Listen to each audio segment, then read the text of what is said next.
आज मैं आपको एक इंटरेस्टिंग बात बताती हूँ। एक बंदा ना कैश का बिज़नेस करता था। कैश का बिज़नेस मतलब क्या करता था, अगर किसी को कैश की रिक्वायरमेंट है, तो वो उसे कहता था कि आप मुझे ऑनलाइन ट्रांसफ़र कर दीजिए, 5% मेरा कमीशन होगा, बैलेंस मैं अमाउंट आपको कैश पे कर दूँगा।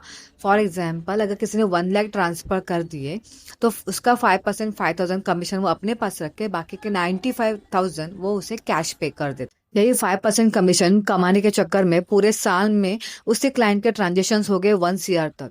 और क्लाइंट तो था होशियार, उसने अपना रिटर्न भी खुद ही फाइल कर दिया। तो 1 सीआर के अगेंस्ट 5% का इनकम का कमीशन इनकम दिखाया 5 लाख और अपना रिटर्न फाइल कर दिया है। और यहीं पे आया सबसे इंपॉर्टेंट ट्विस्ट, इनकम टैक्स की नोटिस आ गई। इनकम टैक्स वालों ने उनका पूरे 1 सीआर को इनकम कंसिडर करके फर्स्ट नोटिस शेयर कर दी, बट क्लाइंट ने उसे इग्नोर कर दिया। अगेन इनकम टैक्स डिपार्टमेंट ने सेकंड नोटिस शेयर कर दी।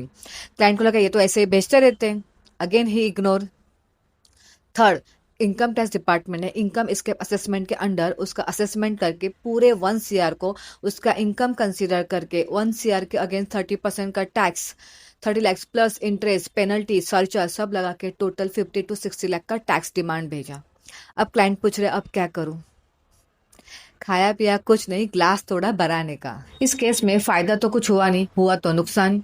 इसीलिए फ्रेंड्स, आप अपने अकाउंट का ध्यान रखिए, अपने अकाउंट में कोई उल्टे फुल्टे ट्रांजेक्शन्स ना करें और अपना इनकम टैक्स रिपोर्ट सही से फाइल कर लीजिए। क्योंकि अगर आपने कोई रकम हाइड की है तो वो सारी इनकम टैक्स की नज़र में आने के बाद उसे पूरा इनकम कंसिडर करके आपको उसके ऊपर टैक्स इंटरेस्ट पेनल्टी भी लग सकती है और साथ में प्रोसिक्यूशन भी हो सकता है। सो बी केयरफुल।